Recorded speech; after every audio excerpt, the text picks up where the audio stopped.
Well, good afternoon, everyone, and welcome to day 3 of our 7th Virtual Training Institute. My name is Echo Salisbury, and I'm from the Maryland Department of Labor. Just a few quick reminders, folks. Please feel free to utilize the chat and Q&A for any comments or questions you may have, but please remember to select your audience as everyone so that we all may benefit from your remarks. We'll be monitoring it chat so that make sure you get your comments recognized. There will be a quick session evaluation that will pop up at the end of the session, so that we ask that you please take the time to provide your feedback. It will pop up automatically when the session is over. Right now, I'll send out a quick poll just to see what kind of people we have in the audience with what your role is in your current institutions. So I'll give you some time to, yep, I see people answering the poll. Well done. Give you some more time. And I'll close it up in about 15 seconds.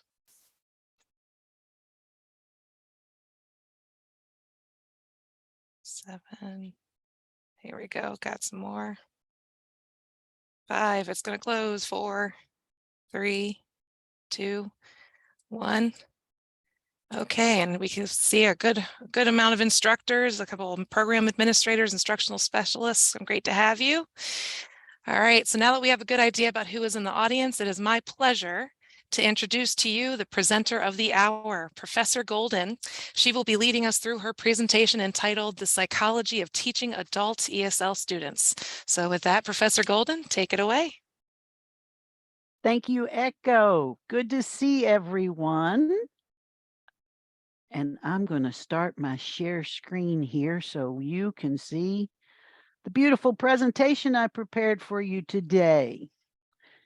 Welcome to the Psychology of Teaching Adult ESL Students with me, Professor Golden.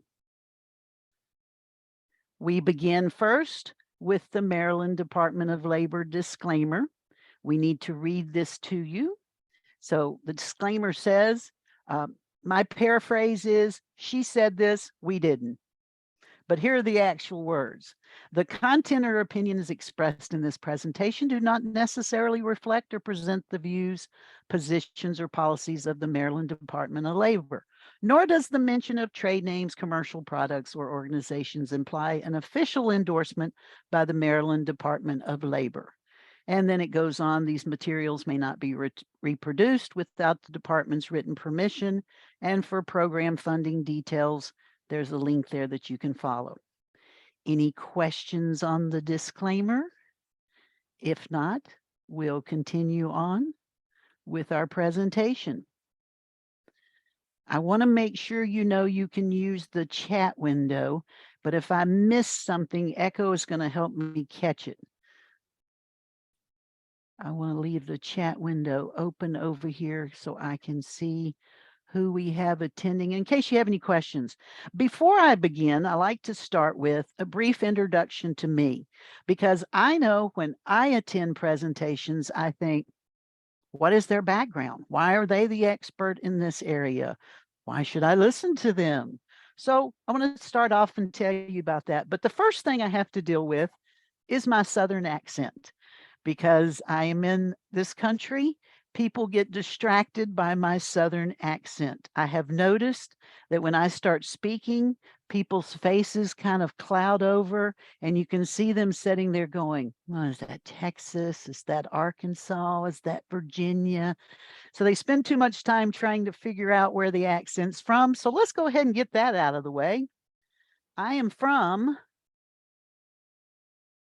Memphis, Tennessee, home of Elvis Presley.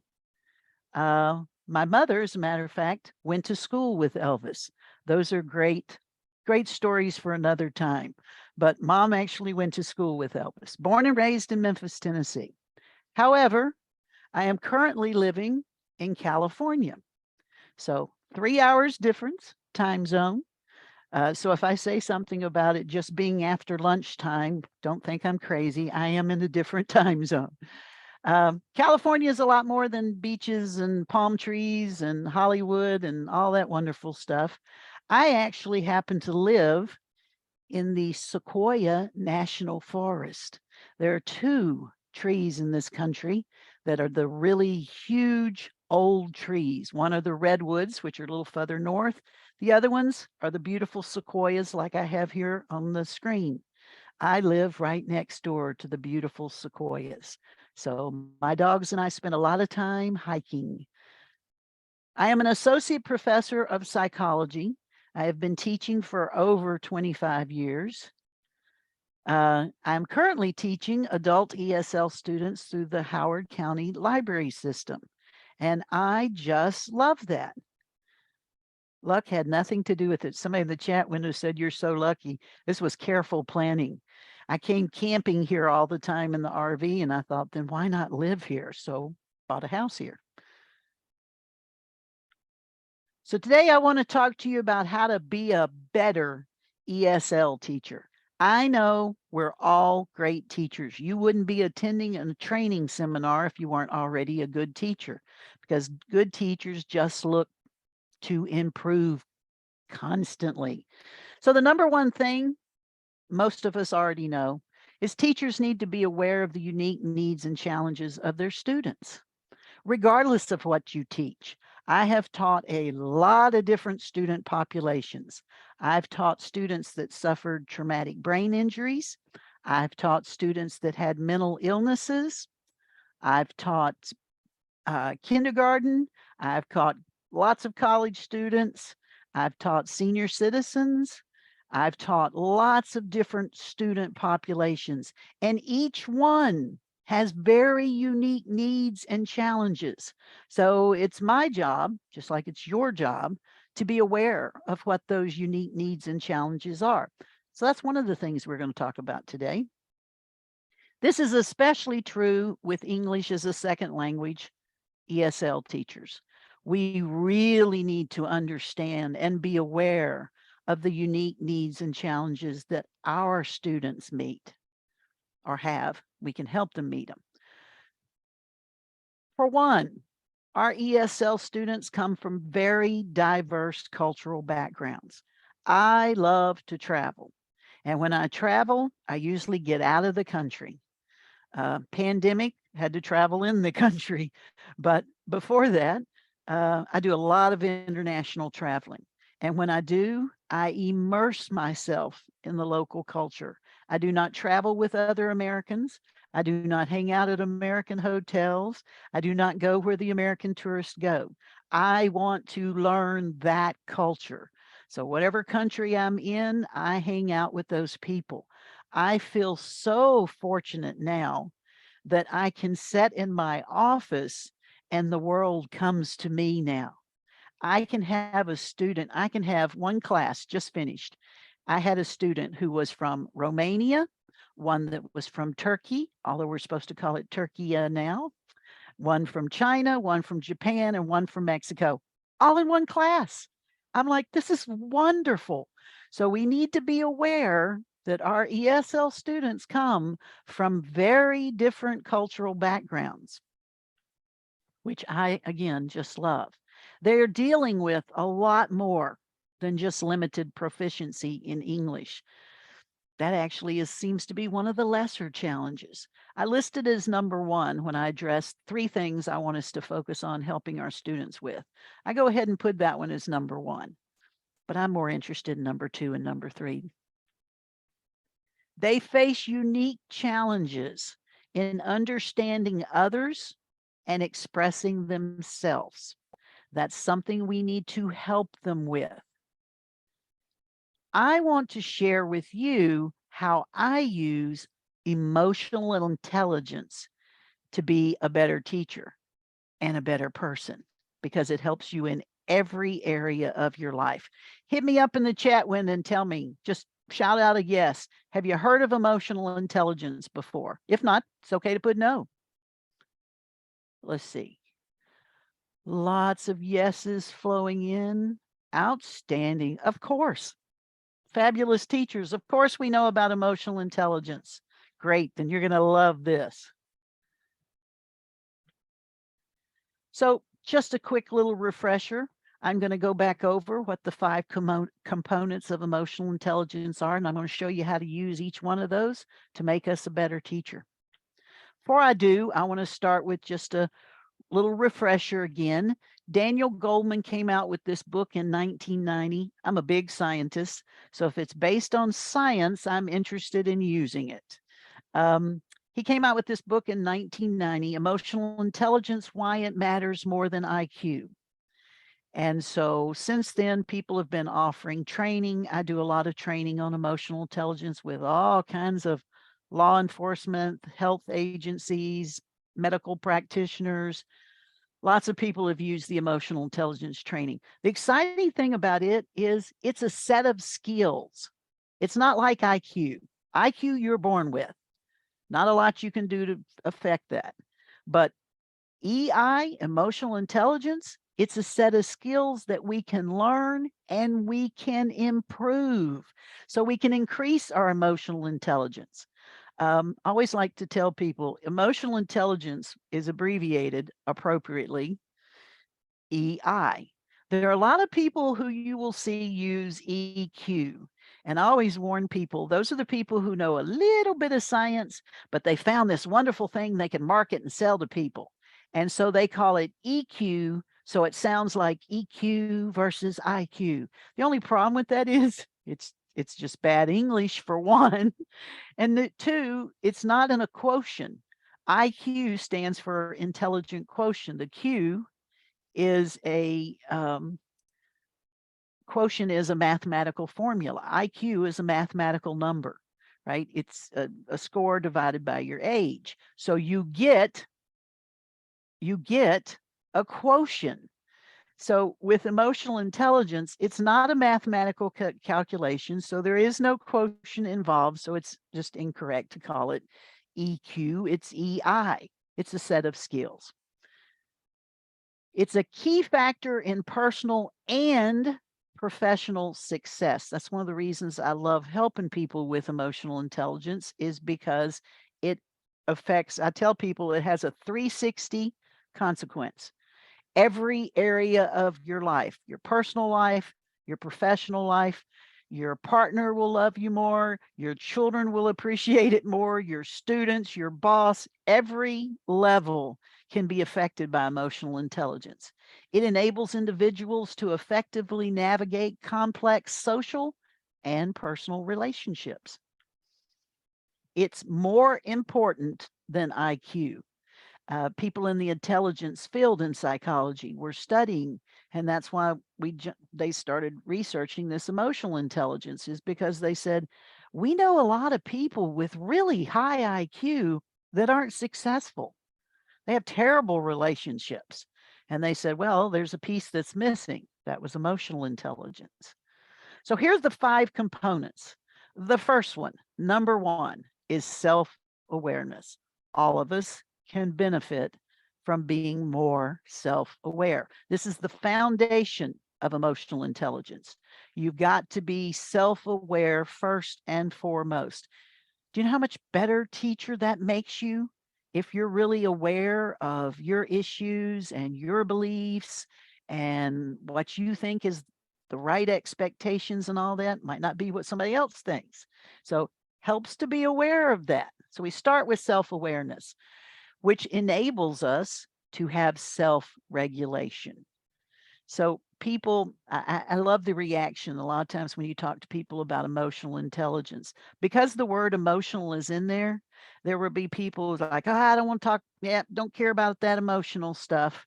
And I'm like, well, those are usually the people who need it the most. It's about regulating and managing your emotions. It's quite the opposite of being emotional. It's learning how not to be emotional. So that's what the self-regulation, where that comes in. But I'll show you how to apply it in the classroom. Motivation, as we know, big component with our students, with ourselves. We can always help people with motivation. Empathy, our students really appreciate it when you empathize with them. That's one of the best ways I've found to connect with my students is to empathize with what they're going through. And then the last one is social skills. Again, they can benefit so much from improving their social skills because they need to be practicing their English all the time. I asked my students recently, what percentage of the time do they actually think they're speaking in English? It's frighteningly low. And I'm like, oh, so that could be that's going to, certainly affect how long it takes you to get proficient at this, because any skill, the more we practice it, the better we get. So I help them improve their social skills at the same time so they feel more comfortable practicing their English. But I'll give you some more applications here.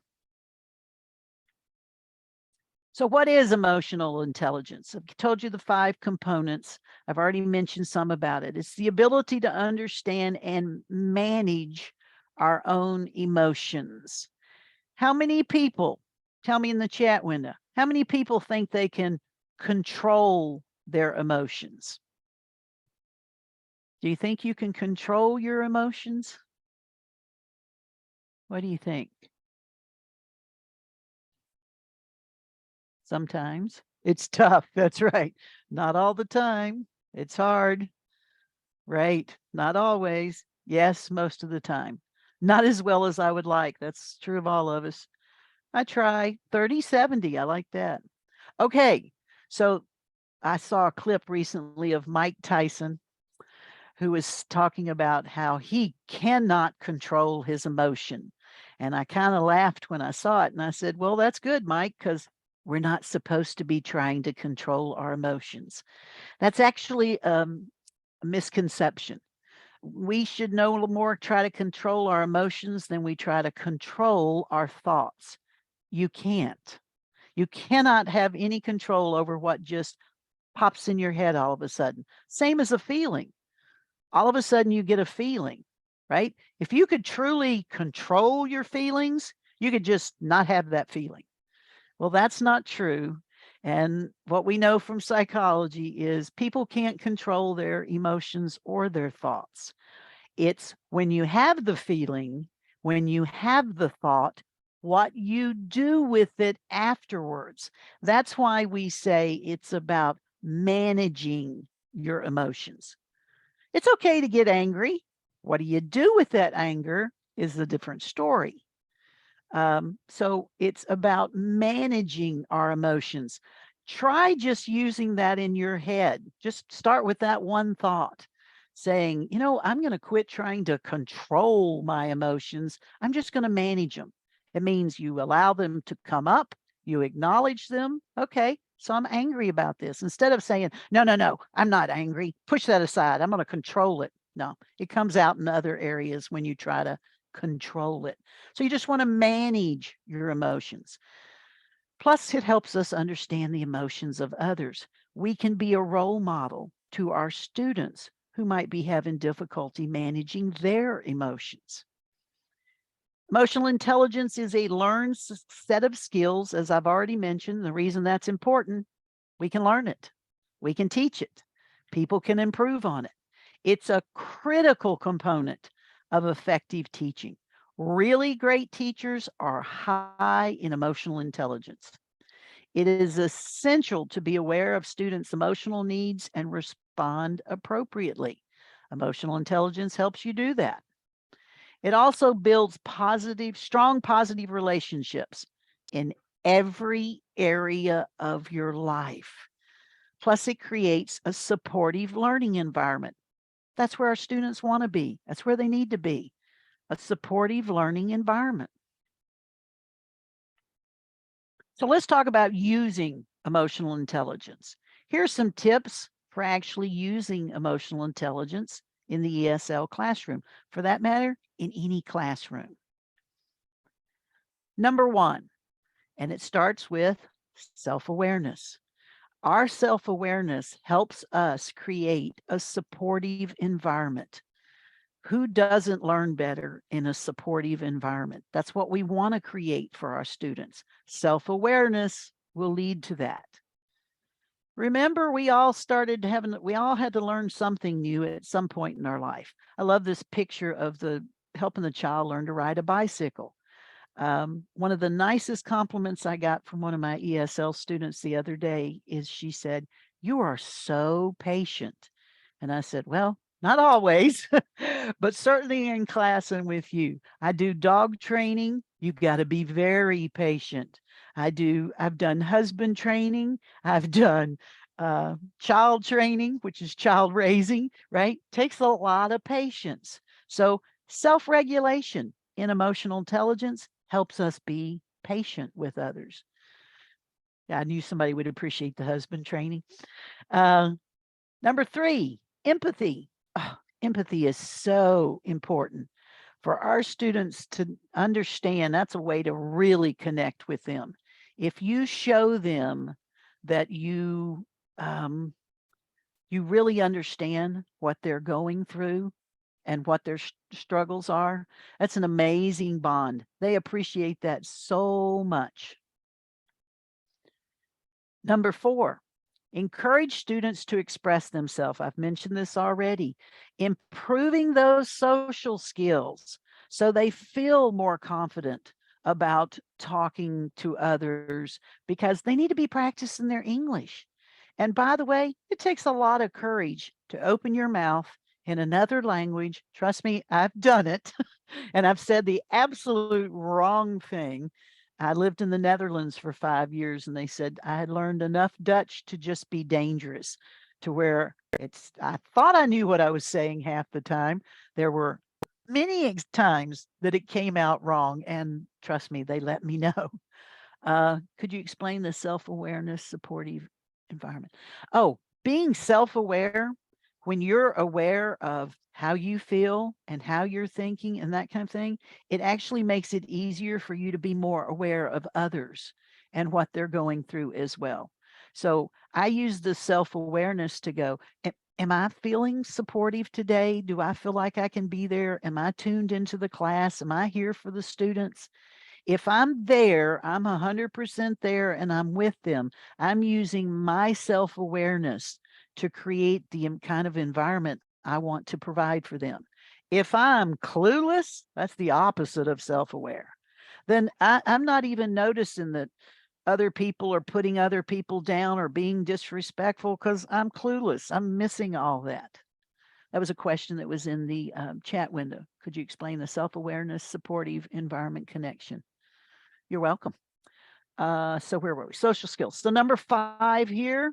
Yes. I do that a lot with my students. I do the happy dance for them. We celebrate successes. That motivates people. In one of the talks yesterday, she was talking about extrinsic and intrinsic motivation. And I want to expand a little bit on that. I'm more interested in intrinsic motivation.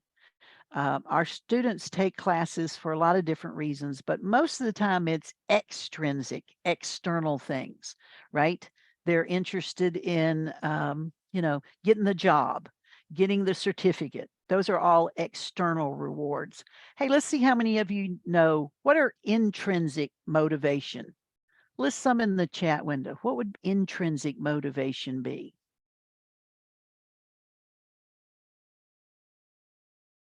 Those are internal rewards. Oh, yes. Sense of accomplishment, confidence, pride, achievement, wanting to do better, satisfaction, self-esteem, pride, feeling better, the recognition of power, feeling good about something you have done well. Yes, those are examples of intrinsic motivation. And that's what I like to focus on. So I celebrate their successes. Small ones, even every little one, celebrate it, applause, good job. A lot of our students are trying to get jobs or get better jobs, right? I got a call for an interview. Ooh, we take out a few minutes, everybody celebrates, we do our happy dance. And yes, absolutely. And occasionally I will tell them, do this. And they're such great students. They just start doing it with you and they don't even know why they're doing it. I said, do this. I said, now pat yourself on the back. You're awesome. Good job. And I'm sincere. It's not fake. It's not phony. I am very proud of them. And when class is over, I want every student to walk away feeling good about they accomplished something, right? Look at what you're doing. Great. It may lead to external rewards, but I want to build that intrinsic motivation. So we do a lot of that. Confidence makes them good about the accomplishment. Yes. And great word. Somebody suggested agency. I love that word. Good word. So we need to be aware. Again, self-awareness makes it better able for us to focus on other people. Let's talk about some of the specific challenges for ESL students. Probably most of us are already aware of all of these, but I have one in particular that's near and dear to my heart, and I'll tell you about it when I get to it. So I'm going to focus on 3 things today because we don't have all day. Number 1 is language acquisition. Obviously, for an ESL student, that's key, right? That's number 1. I call it number 1A, and I have a number 1B. So language acquisition. They may have limited vocabulary. They might have limited knowledge of grammar. And by the way, sometimes that's a little bit of a struggle because there are a lot of ESL teachers that don't like teaching grammar because we hated grammar when we were in school. But it's important because every language has a different set of grammar rules. And we cannot communicate in any language if we don't understand the grammar. So for them to be good, effective communicators, we need to teach them the grammar as well. Now, they can also, this is my 1B, there are additional academic challenges. Reading comprehension, sometimes that's a problem. Critical thinking or problem solving, right? So these are areas, number 1, some challenging areas they need to focus on. And because they're struggling in these areas, it can result in feelings of frustration and low self-esteem. So that little psi symbol, that's the Greek symbol for psi. We use that in psychology all the time. I put it outside the key points in this talk. I put the symbol so you know this is actually a piece of psychology that I want to talk about. Can also negatively impact their motivation just because they have limited vocabulary. Have you watched their faces when they sit there and they're trying to find a word and they can't? Oh, frustration all over their, I can't find the right word to use, right? So we want to help them with those feelings. By the way, I forgot to mention everything that is on my screen that I'm showing you, we will give you a handout with every single one of those words on there. So if you like to take notes, which I do, but this way you only have to write stuff that is not on the screen. If it's on the screen, I will give you a handout that has all of that information in it after the class. Yeah, there's the link. Thank you, Echo. There's the link to the handout that goes with the class. Okay, so that was number 1. Our number 2, and this, while it is, I've listed it as number 2, you're welcome for the handout. As I've listed it for number 2, to me, it's actually what prompted me to do this whole presentation and talk about this, was this one. Feeling stupid. I talked to one of my students. She has a PhD. She's been in her professional career in her home country for 20 years, top of the field, you know, being the most brilliant person in the room, in her environment and all that. And then she comes over here and she feels so stupid. So dumb. I've had a lot of students talk about this. This is what made me think I need to write something to kind of remind the teachers how they're feeling, because I think that's a big important part. It obviously affects their learning. They're feeling really stupid, and that's a terrible feeling. So we have skilled, highly educated ESL students that feel like they're starting all over again. Can you imagine in your 50s and 60s, you've made all these accomplishments, education, career wise, and now you're starting over again? It's a terrible feeling. It's like, I can't believe, oh, yeah. So I think it's important to be aware of that. You can have a PhD and be the top of your field, and all of a sudden you feel like you're back in kindergarten again. I mean, they're having to learn the language. We're teaching them grammar that we learn in elementary school. So it's very challenging for them not to feel stupid. I work on this one a lot because one, I know how that feels. It's a terrible feeling, and I don't want them to feel that way. And it interrupts their learning process. They're not feeling really motivated if they're afraid to open their mouth and say anything because they're going to look stupid. And by the way, in this country, we're pretty bad about not treating people very well when we can't understand them.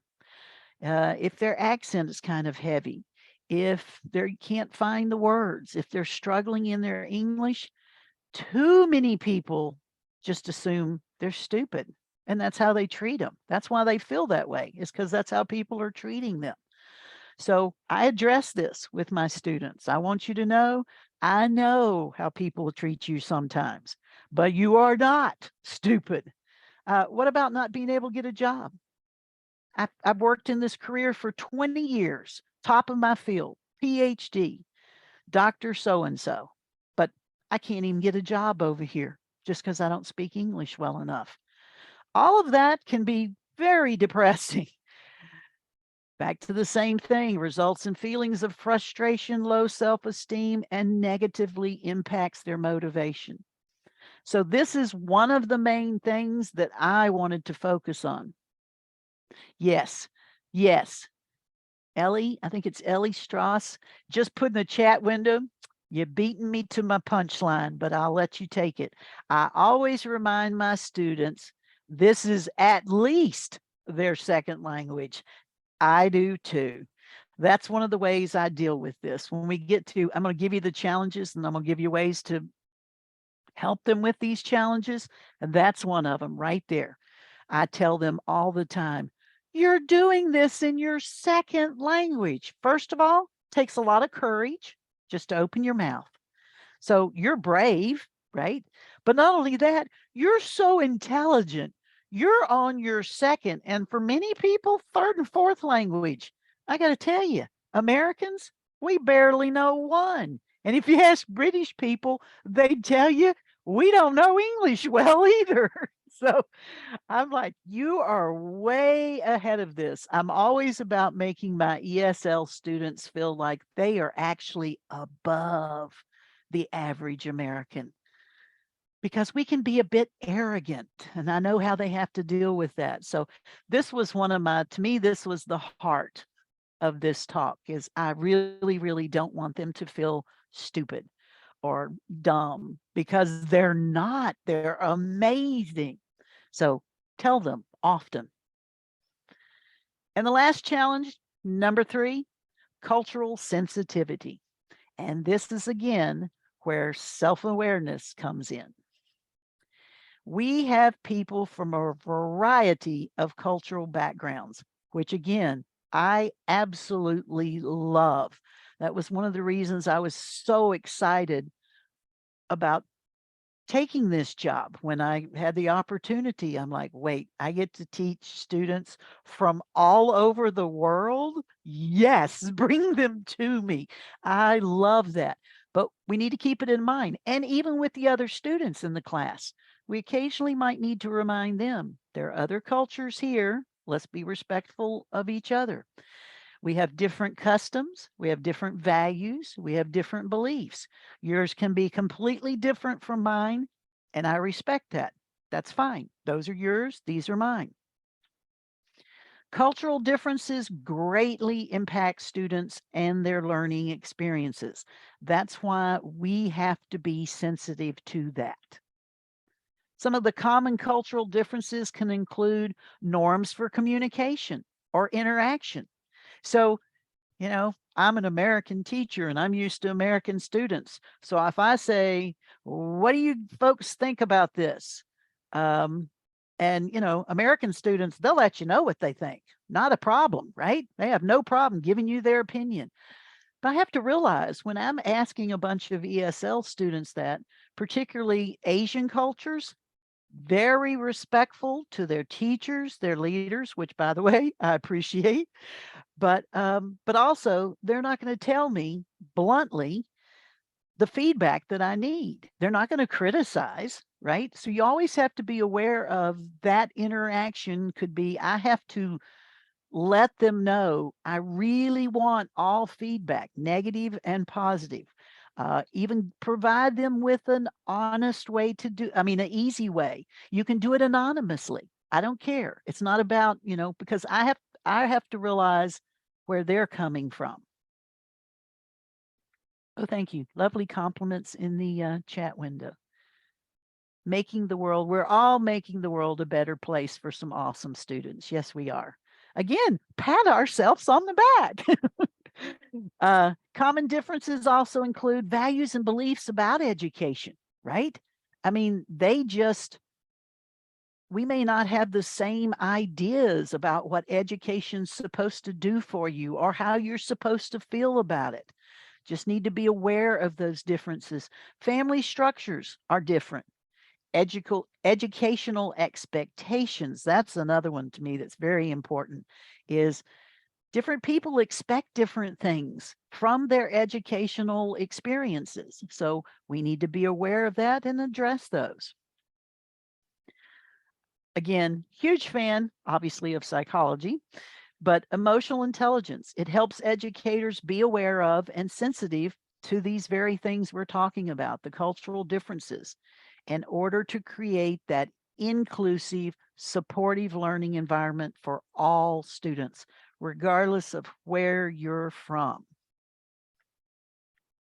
So, how to address some of these challenges. So I gave you the three. Now we're going to go back through the three. Just a reminder. Number one was language acquisition. Number two was the feeling stupid. And number three was cultural sensitivity. So let's start with number one, language acquisition. So how do we help them? We give them lessons. We teach them grammar. We teach them pronunciation and enunciation. For reading comprehension, critical thinking, and problem solving, we give them tools, we give them skills. We can provide graphic organizers, summarization strategies, and cooperative lessons that will help with in each one of those areas. We offer a safe classroom with encouragement and lots of positive reinforcement. Right answer, good job, right? Constantly giving them that feedback. While we're talking about these, does anybody want to throw in the chat window what other challenges? I've focused on the language acquisition, some of the other academics, the feeling stupid, and the cultural. Is there anything you feel like we're missing that we're leaving out that was a challenge for our particular set of students? Age. Yeah, I was already thinking, besides the whole financial thing, which that's a whole nother, yes, economic, housing, childcare, problems at home with kids. I want to go back to the person who mentioned age. What do you mean by age? Having different ages in the classroom? Yes. Somebody also mentioned some of our people have experienced trauma. If you're not aware, some of the newest skills that we need to be working on in the classroom is called trauma-informed practices or trauma-informed care, about how people, and if you're not familiar with that, Google it. It's something you should be aware of. As a matter of fact, it's one of the hot new topics right now that they're training people in, trauma-informed either practices or care, depending on which field you're in. And these are people who have grown up their whole life in a traumatic situation. Let's see, pressures on teacher, being sensitive. Oh, the age thing. I love this. Sometimes older students feel stressed that they aren't learning the same as their children. So one of the things I've had some of my students tell me is the kids are, and kids can be really tough. The kids are really hard on them. Mom, you're not saying that right. You're not pronouncing it right. And, being pretty harsh. So I've told them, one, I also found out that many of my ESL students do not talk to their children in English. They're worried about them losing their language from their home country. So they'll say, oh, we want to keep talking to them in, let's say, Korean. And I go, that's fine. But what you're missing is children can handle both. You need to be doing both with them because they can handle it. But I said, you should be doing both and practice your English with your children. It will actually help your children as well as yourself. Oh, yeah. Oh, trust me. I'm not 71 yet. Somebody said mom is 71. She's very stressed because she can't remember the words. Yes. So we talk a lot about maintaining memory. Those are just aging memory issues. That can definitely be a problem. Yes. So I tell my students again, it's the balance between, and I'll address that in a future slide here, that balance between fitting in American culture and hanging on to your original culture. I said, nobody should ask you to give that up. You don't want to give up your original language. I think that's great. But kids can handle two languages very well, easier than our old brains can. And so it's a great time to practice letting them learn two languages, and then you can be practicing your English. So I tell them, I actually give them activities to do with their children. I also try to teach them a few things that maybe their children don't know yet, so parents can maintain that status of, okay, yes, but I know this. Do you know that? Sometimes that's good, depending on the age of the children. So, but I was really surprised that not more of them, they're not talking to their children in English. And I said, it's okay. That's not going to make them lose their Chinese or their Korean or whatever. I said, you can do both. And I said, and actually in your home, it should be a multicultural home. You should absolutely keep practicing your things from your country of origin, but as well as new things here in this country. Oh, yes, read books. That's another great suggestion. Read books to your kids in English. As a matter of fact, I just told my students, I said, why don't you do this? One night you read a book in English, and then next night you read it in, let's say they're from Mexico, you read a book in Spanish the next night. And I said, and then one night, let them pick. They want it in English or they want it in Spanish, right? So there's lots of ways. I would never, never try to take away their original culture. Absolutely celebrate that. But you need to embrace the new culture that you're in as well. Got to practice that English. Great tips in the chat window. I love working with teachers. So again, we talked about some of these challenges. They lead to frustrating feelings, feeling stupid, low self-esteem, decreased motivation. So we want to reduce the frustration. Fun activities help. Now, with that said, I have to say, I love to have fun. And I think all learning can be fun. I used to say my college students, we had so much fun, I snuck the learning in. They didn't even realize they were learning. They were having so much fun. But I don't use fun activities just for fun. Time is too short. And so if the activity doesn't directly teach them something, I'm usually like, you got to show me the science behind this. I want to use it, but I want to know the science behind it. So you can use fun activities. I like to make sure they encourage not just having fun, but they are actually learning something from it at the same time. So reduce frustration with fun activities and encouragement. Build their self-confidence by focusing on their achievements. Again, in the class, anybody, we had one student in this morning's class said she has a job interview coming up, and all the rest of the students were all like, yay, we all cheer and everything. So it makes them feel fabulous, right? You can see the self-confidence growing on their face, which is a wonderful thing to see as a teacher. We also need to increase their motivation with intrinsic rewards. That's what I'm talking about by seeing the self-confidence. That's an intrinsic reward. Self-confidence, self-esteem. Build those. That's what we want to do. Empathize with their struggles. I've been a single mother. I've trying to take care of kids and a job and school all at the same time. I hear you, know what you're going through, and they appreciate that. So how to address these challenges? This is how to address my number 2, the feeling dumb. As we've talked about, I commiserate. Start with that. I know how you feel because my favorite story to tell them is I'm a nerd. I always got good grades. That was very important to me. High school honor roll, undergraduate, which to me felt like just an extension of high school, uh, honor roll, great grades, all of that. And then I got in graduate school, and particularly the statistics class, because I was able to take doctoral level statistics before I was even in a doctoral program. I'm a nerd. I love that kind of stuff. But I get in the classroom and I'm looking around, and guess what? I'm used to being the top of the class. And now I'm in a room full of people who are always at the top of their class. And I'm like, oh, yeah, this is going to be a different experience. So I tell that little story. I said, I know how you feel.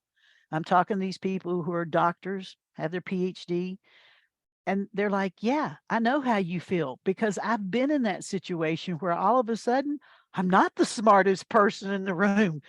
That's a little frightening. It's like, oh my goodness. I praise my students a lot. As one of the instructors put in the chat window, I tell them all the time, you're doing this in your second language.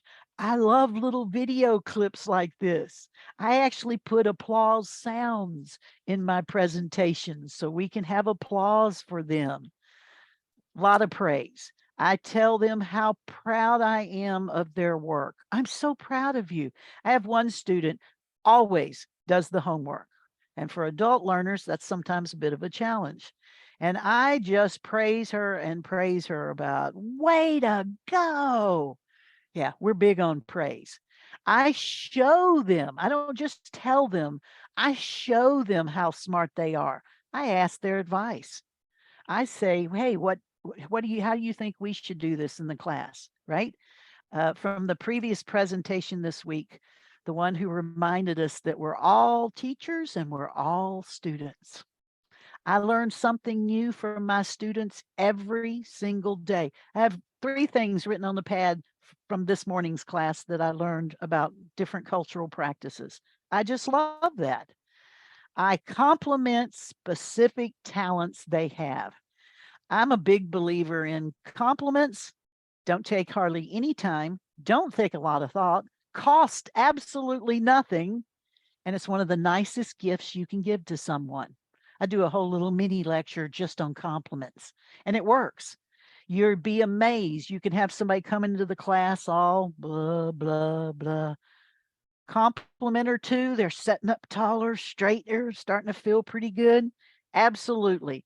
So these are some things we can do to help with feeling dumb. The third one was cultural sensitivity. First of all, we have to be aware of cultural differences. I have a whole slide that's going to address some of those specifically.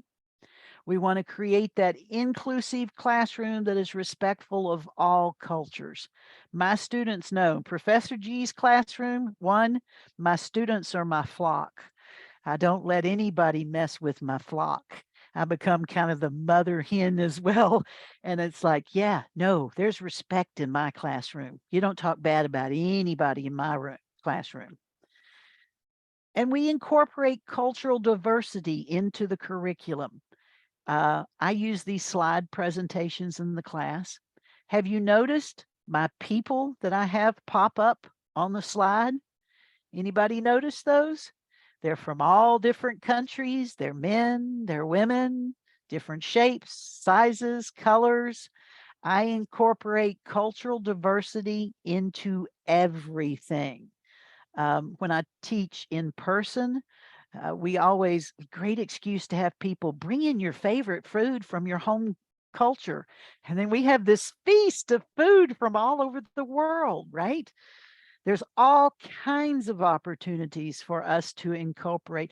I'm trying to help people learn English. We have an English conversation class. I get them started talking about Valentine's Day just happened. How do they celebrate Valentine's Day in your culture? How is that different? Which one do you think's better, right? That kind of thing. Easy to me, and I'm always interested in that anyway. We also foster an understanding of different perspectives. So I will take my student from Mexico and say, "Today you're from Japan." And my Japanese student is like, "Well, you're going to be from China today." And, show them the different, you have to role play that you're from a different country. Teach them how to walk in somebody else's shoes. So, some of the cultural differences and tips on how to address them. Again, self awareness. Number one, be aware of your own biases, educate yourself, be open minded. I'm a huge dog lover. My students can tell you that. They're usually with me every class, they're laying right behind me. Um, and, when I talk to someone in a culture that eats dogs, right? Instead of me going, "Oh, that's horrible. How could you do that? I mean, we only eat cows and rabbits and squirrels and deer." And I start going through the list and they're like, "Oh, well, you Americans are off," right? So you need to be aware of your own biases. I try to remind myself and others, it's not that I'm right and you're wrong, it's that we're different. And just accept those differences. Practice being open minded. Ask respectful, non judgmental questions. When you ask somebody questions, especially if you do it in a respectful way, it shows you're interested. My students, if you ask them right now, doesn't matter what country they're from, they'd say, "Oh, Professor G loves my country. She wants to, she's either already been there or she wants to come," right? Because that's how I make them feel. And it's true, I do. Show interest, learn their perspectives, which helps you avoid making assumptions. Listen actively. It's a very important skill anyway, in every area of your life. When you listen with an open mind, you don't interrupt, especially an ESL student who's struggling to find the words anyway. Take the time to understand their perspective. Nothing makes people feel better than being heard. They heard me. They really heard what I was saying, not just the words. Respect cultural differences. We want to avoid imposing our own cultural norms and values. Find a common ground, right? And celebrate cultural differences. Again, I like to have events, exchange recipes, learn about different traditions and customs, which I think makes me a good teacher for ESL students because I like cultural differences. So I'm going to give you very quickly, we're getting a little low on time here, uh, a few examples of cultural differences. And I just picked China because one, I've taught a lot. I've taught a lot of Chinese children in China. I have Chinese students now, but it's just a few quick examples. I'm going to take a couple of topics. Communication style. In the US, we're very direct and assertive. In China, they're indirect, polite, differential. You need to keep that in mind when you're communicating with someone from that culture. Social norms, individualism, I'm number one. That's an American attitude. In China, it's about the group harmony, right? Need to be aware of some of these differences. Attitudes toward authority. In the US, we're actually taught to challenge the status quo. That's a good thing. In China, it's all about respect. Even their concept of time is more relaxed than ours is. I'm going through these pretty quickly. Again, you have the handout. Concept of personal space. This is a great one when you talk about communication, because if you've traveled in the Far East and you get ready to go take a train and everybody's crammed in there, this little American was going, okay, I couldn't stand this for too long. This was very intense. Americans, we like our personal space, man. Don't get in our personal space. Attitudes toward the elderly. This is when I think about moving. In the US, we're seen as a burden, we're useless, shove us out of the way, forget about us. Whereas in China, they're highly respected and valued for their wisdom and experience. And I'm like, should I move? Gift giving. In the US, it's very casual, it's very informal. You could even hand somebody a gift out in the parking lot and they just open it. In China, it's very formal. It's a big deal, much bigger than it is here. Those are just a few examples. Last thing I want to touch on is fitting in American culture. As I've said, I want them to maintain their culture, but especially if I'm trying to help them get a job, I need to help them fit in. So I will actually tell them, not in any of the bad ways, you need to think like an American. And they're like, well, what do you mean by that? And I go, okay, we're the country who thinks, and I emphasize thinks, we're number one in everything about everything, right? We're number one. We're actually not in most things nowadays, but we think we are. If that's who they're competing with, they need to be aware of that. And I said, so just for the job interview, you need to think like an American. You need to go in and say, I am number one. I am the best.